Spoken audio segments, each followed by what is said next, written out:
Okay, good morning and welcome back to the main stage. We're about to see an amazing makeup artist who is currently the ABIA Makeup Artist of the Year for 2014, working for Bodyographer, and we're going to see a display of makeup sculpturing. So without further ado, I'd like to introduce you to Beck Gilmartin.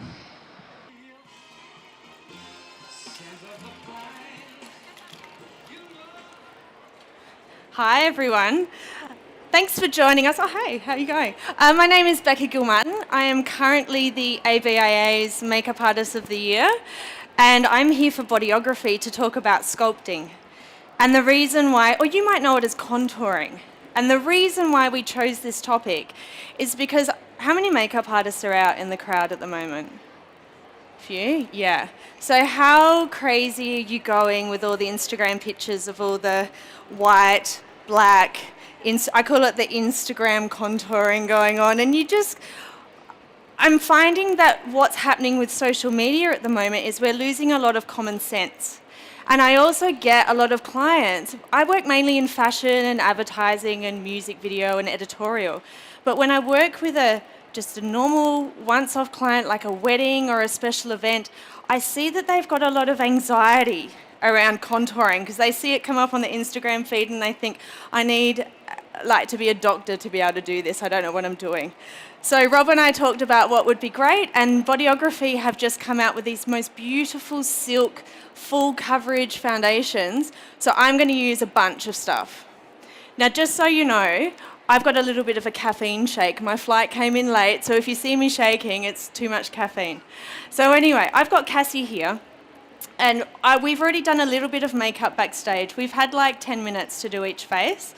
But I just wanted to start off with a beautiful base. So we did a lot of, now where are we? We did a beautiful primer. This is a Veil foundation primer, which I put on. It smoothed out the skin tone, and then I've got a beautiful base for my foundation. I use primer on every single makeup, whether it be editorial, whether it be a no makeup look, whether it be a full drag queen look. Primers are beautiful because it stops your skin absorbing your foundation. Yeah? Cool. So then we went into this is the new Silk foundations. Can you open that for me? My caffeine shakes are making me go crazy. Amazing. So a lot of people sort of steer away from cream foundations. They think it might be really thick, it might make them look like they're going out to theatre, but it's all about your application. So sometimes with a nice silk foundation, you can actually apply it. Today I applied it just with a regular foundation brush.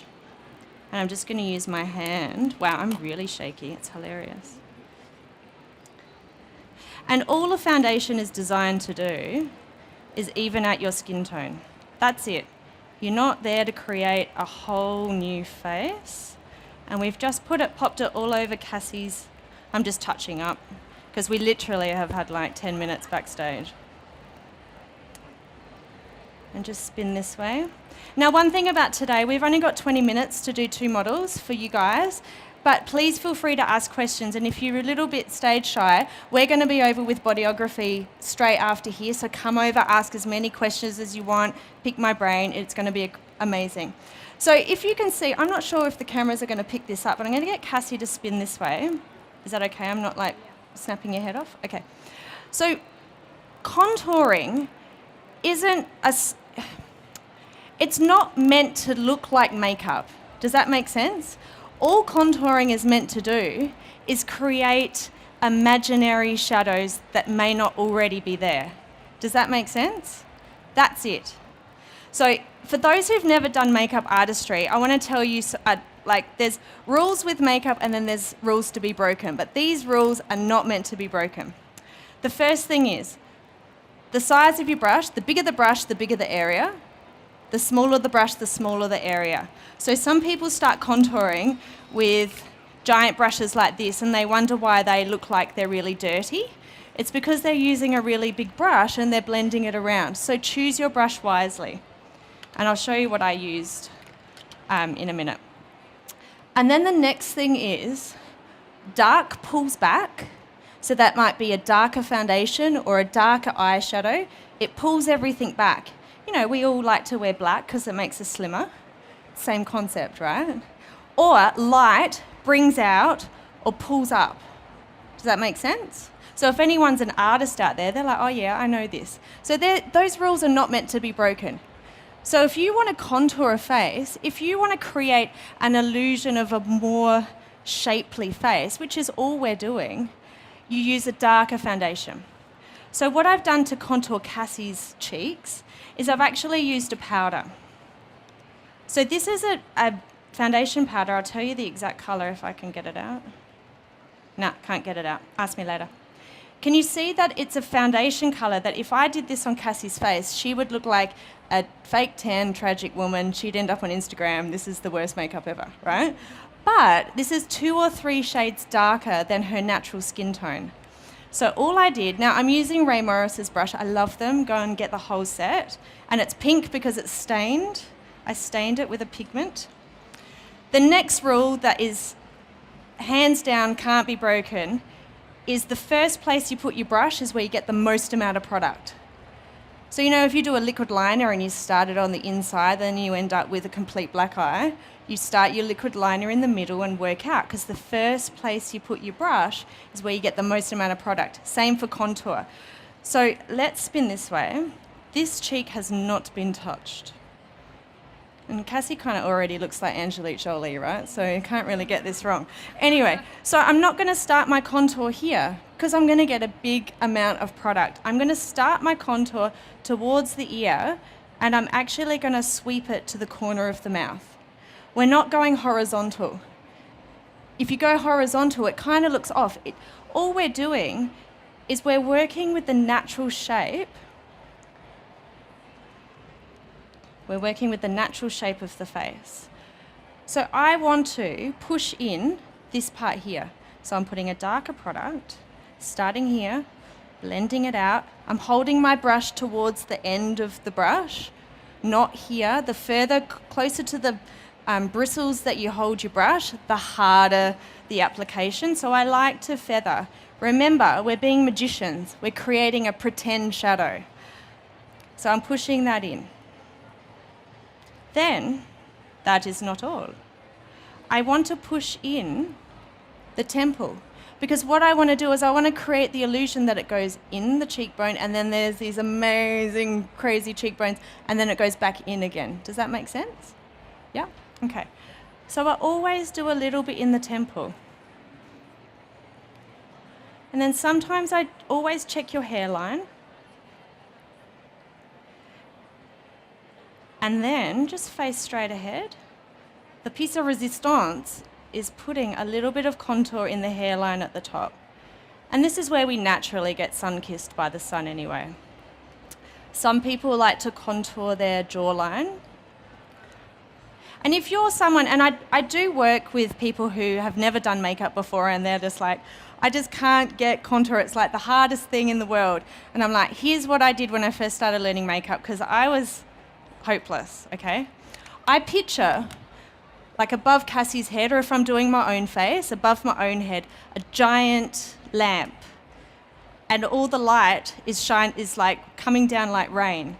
So what I imagine in my head is, where do I want, if I've got crazy cheekbones, where do I want the light to hit first? I want it to hit here. Okay, I'm going to put a highlight there. Where do I want a shadow? Where do I want to see a shadow?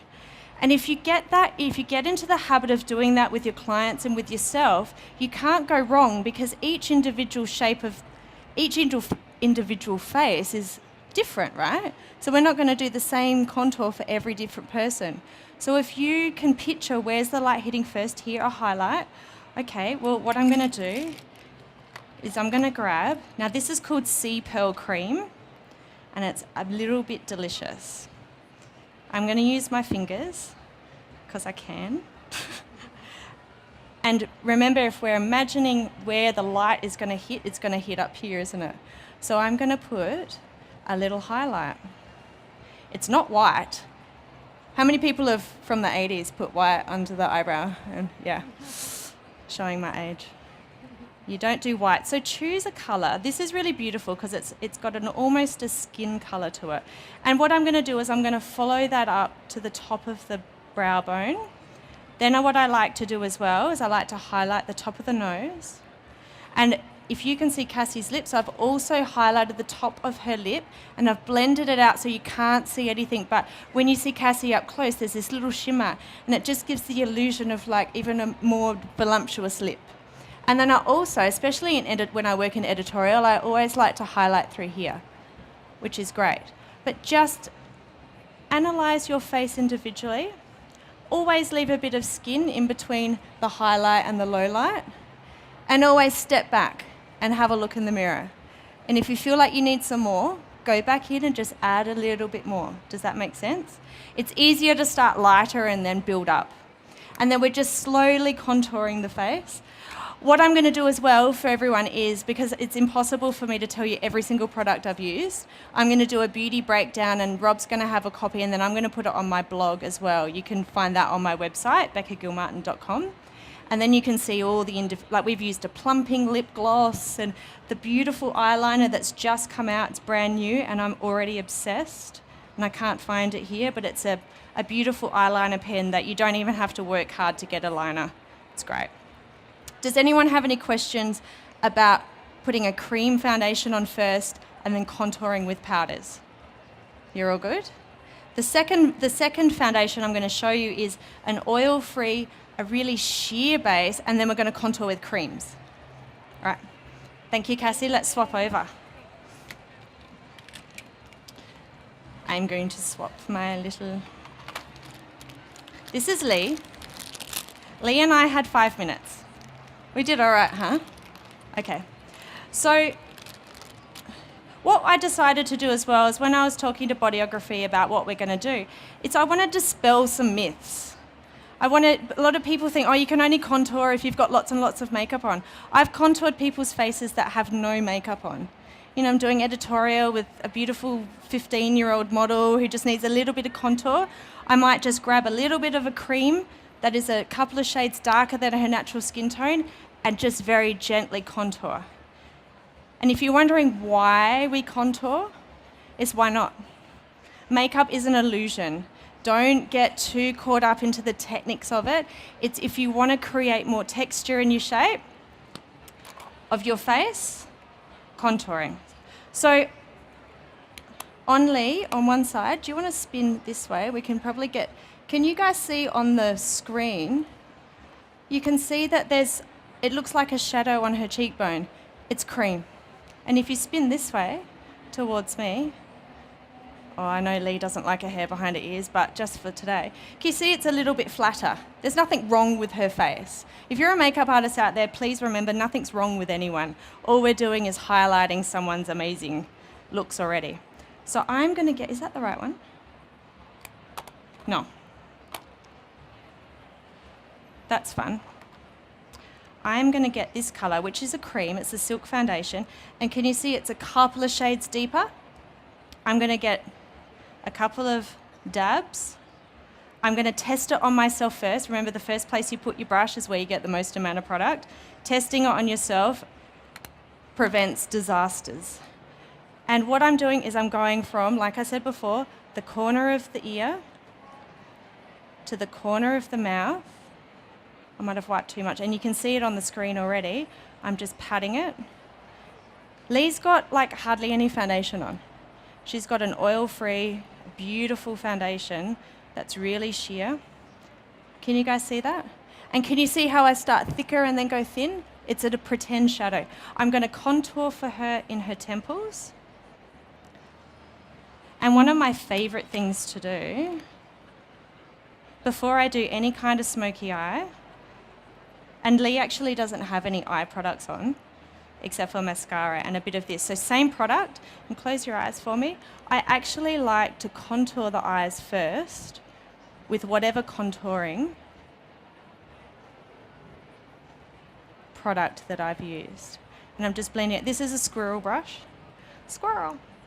And then I'm going to contour just the side of her nose. I've already highlighted.